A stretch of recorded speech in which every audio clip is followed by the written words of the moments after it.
शाबाश इनफॉर्मलन वन बे personal letters related to our blood relatives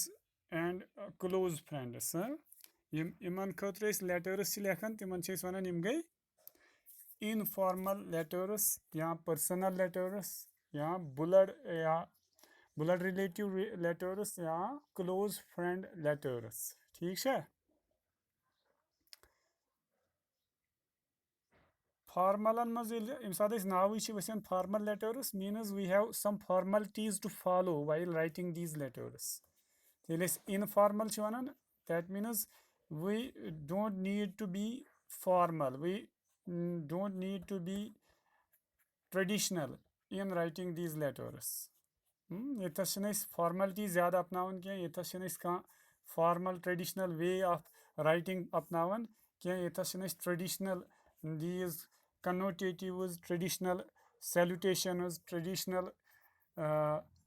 beginnings and endings इस्तेमाल करन कह चूँकि यमन ब्याक नाव वन ज़ाती नवियत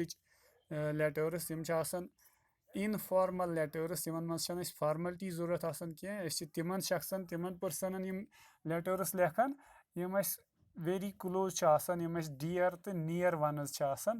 तम मूजूब ये पे पेरेंटन पन्न सिबलिंग्सन ब्रदर्स एंड सिस्टर्स यमन फॉर्मली इनफॉर्मली घर बातचीत करान सू अंदाज अपनावन यमन लेटर लेखनस मज तो अवे वन यम हसा इनफॉर्मल लेटर्स क्या informal means there we don't observe any particular formalities in writing these letters, in publishing these letters, in printing these letters. यमवे मज गोडनिच दिथ नोट्सन मज शाबाश write to your brother has been become a bookworm. Write a letter to him advising him to take part in games and other school activities.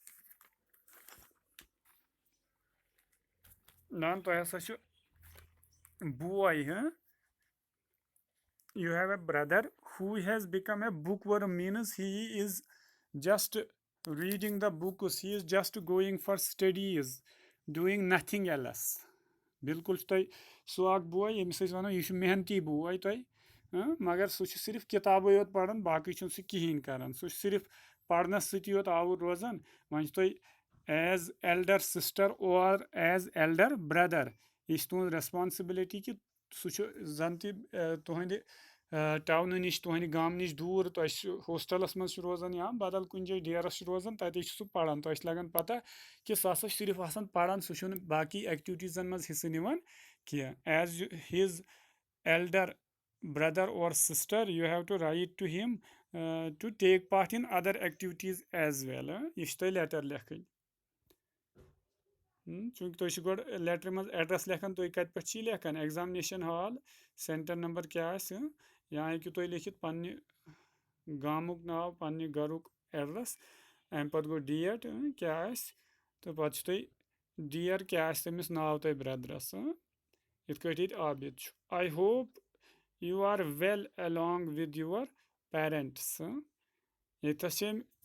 Letter लिखम तम सद आय जन तुही letter लेखन वोल यो गर नबर तो मगर तुहद ब्रदर गर सिचुएशन हे रिवर्स तुम गर तुहद ब्रदर गर नबर पढ़ान तथ मज तो या यह सिचुएशन यथस क्रिएट कर्म यथस क्या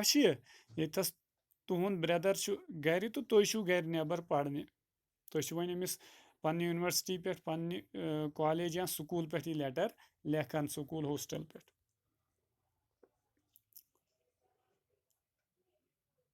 I hope you are well along with your parents. Brother Abid तुम नाव लिखमुत अथस अमिस मे हसा उम्मीद कि पेरेंटन सान वालदेन सान ठीक. It is pleasing that you are working hard towards your studies to register a brilliant performance. यह हसा बड़ खुश आइन कत खुशी हज कत कि हसा मेहनत करान कम बापत ताकि चोन परफॉर्मेंस बन बेहतरीन गक असल पे कामयाब. It is really the need of the hour बिल्कुल सह गलत करान कह वक्त ज़रूरत यह कि कर मेहनत करो सारी मेहनत we are in an extremely competitive world and can keep pace with others only if we work very hard तो हसा रोजान तो सोन इस दुनिया वनक यह कुछ दुनिया येथस ज़्यादा मुकाबल कंपटिशन तो अस हेको तेली मुकाबल करित येले ज़्यादा मेहनत करो but at the same time it is a matter of great concern मगर अत ससा यह बड़ कंसर्न कत परेशानी हज कत गंभीर कत सोचन कत that you don't take part in games and sports क्या कि गेम्सन तो स्पोर्ट्सन मज बिल्कुल हिस्से निवन all work and no play makes Jack a dull boy तिक कहावत गोज द सेइंग यह हसा कहावत कि Jack Jack means any boy any student सह अगर सारी होम वर्क कर सारी स्टडी वर्क कर मगर गिंद कहें तम सह डल बनान तम सह ऑलराउंडर बनान कह तम सह नाकाम हेकान गसित pay attention to your health तिकाज अम गिंदन सह हेल्थ ठीक रोजान सेहत ठीक रोजान इसलिए थव सह पन्ने सेहतुक तह ख्याल पढ़नस सत don't be a bookworm बन किताबी कीड़ा कह सिर्फ किताब पढ़ने योत काफ़ी spare some time for games and sports which will give you some exercise वक्त क्या मख्तस करान कम बापत गेम्स तो स्पोर्ट्स बापत यम एक्सरसाइज हे गसित वर्जिश हे गसित and you improve your and help you improve your health तो तम सह चोन सेहत तह बढ़ित चोन जन हेल्थ सह इम्प्रूव गसित games and sports will enable you to refresh your mind and body games तो स्पोर्ट्सन मज हिस्से निन ससा अत काबिल हे गसित कि चोन जहन तो चोन जिसम दशवे चीज़ हेकन ताज़ा गसित you will thus be able to study better तो इत कट हे बेहतर अंदाजस मज असल पे पढ़ित and more concentration and with more concentration तो हेक ज़्यादा कंसंट्रेशन सान ज़्यादा तवज्जो सान मेहनत कर पढ़ित so it will not be a waste of time as you may be thinking मा सोचान गेम्स तो स्पोर्ट्स गिंदन सह वक्त जाय गसित यह अम सह वक्त जाय गसित कह बल्कि यी फ़ायदे hope you will pay heed to my advice मे उम्मीद मे नसीहत कर अत कुन दिख तवज्जो and start taking active part in games right from today तो मे उम्मीद अजक पे कर असल पे हिस्से निख वन अजक पे कमन मज गेम्सन मज your affectionate Riyaz Ahmad brother लेखन सह लेख पन नाव बन कन बाकी अमिस पी यह कुछ पे ठीक इत वचान ये कंट्रैक्ट्स इस्तेमाल करान ये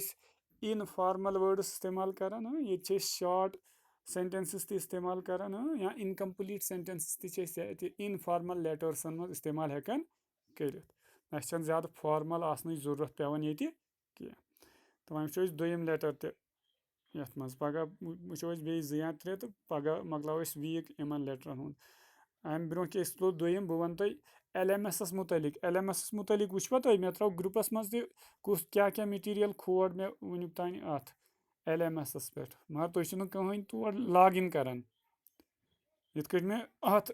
ग्रुपस मज लिखमुत तुंद यु जन WhatsApp नंबर सू तुम ID त LMS वेबसाइट पे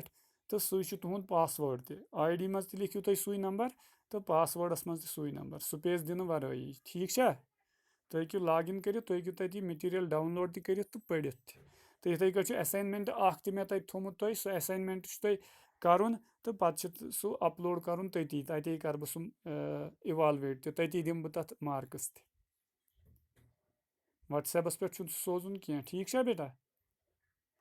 चलो वन वो दोयम letter write a letter of sympathy to your friend on his failure in the annual examination तुम फ्रेंड यु जन एनुअल एग्जामिनेशनस मज फेल गोमुत वन तुम लेटर ऑफ सिंपैथी लेखन तमिस दिलास दिन तम खतर लेटर अमिस पन्निस फ्रेंडस लेखन इत कट तान शुरू करू गोडनिक मज एग्जामिनेशन हॉल सेंटर नंबर क्या तो डेट अम पत dear ABD means name of your friend तुम फ्रेंडस डायरेक्टली लेखन really shocked me when I couldn't find your name in list of successful candidates of class 10th, class 8th लिखतोस class 9th whatever. बह हसा गोस परेशान हैरान कर ये मे यम जन सक्सेसफुल कैंडिडेट्स 8th या 9th या 10th यमुक फ्रेंड ये हसा मे तमुक सक्सेसफुल लिस्ट वुच कम कामयाब गमी तथ मज वुच मे चोन नाव कह I repeatedly went through the list but to no purpose मे हसा कोर वारिया लट चेक यह लिस्ट मगर अत द्राव न कहीं ति मकसद मतलब कहीं मकसद नेरुन गो चोन नाव लोब न मे अत कह बह चोन नाव ाड़न चोन रोल नंबर ाड़न सह द्राव न लिस्ट मज कह you are not to blame नसा दीज न पानस कर मलामत कह पानस खड़ खता कह you were confined to bed for 2 long months before examinations क्या एग्जाम ब्रोह हसा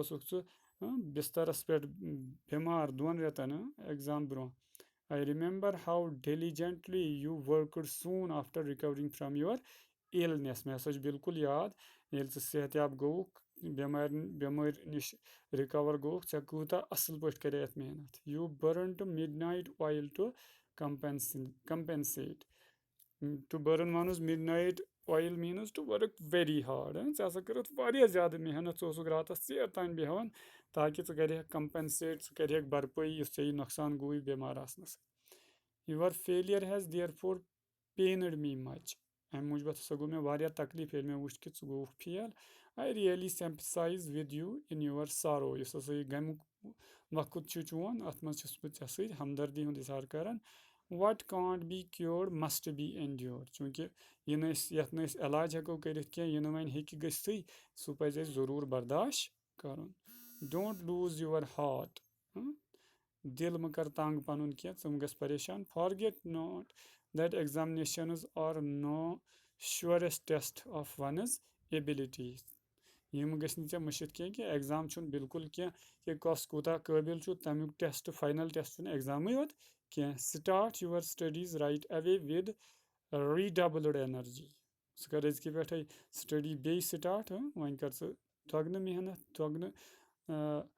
एनर्जी सान कर तैयारी and I am sure that you will come out with flying colours in the next examinations मे बिल्कुल उम्मीद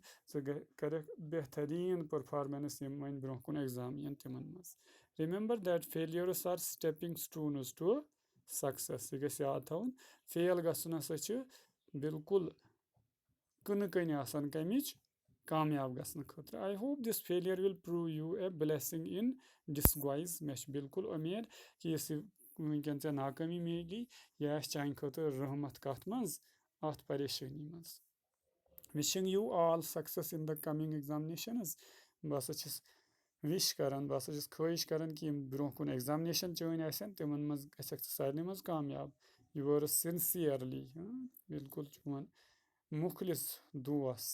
अत गो अथस पन नाव सहेली तो तमिस या दोस पन नाव लेखुन तो इत यह कंप्लीट गसान तुहज दोयम इस फॉर्मल लेटर पढ़ ठीक बेटा चलो बेटा आज पढ़ो इस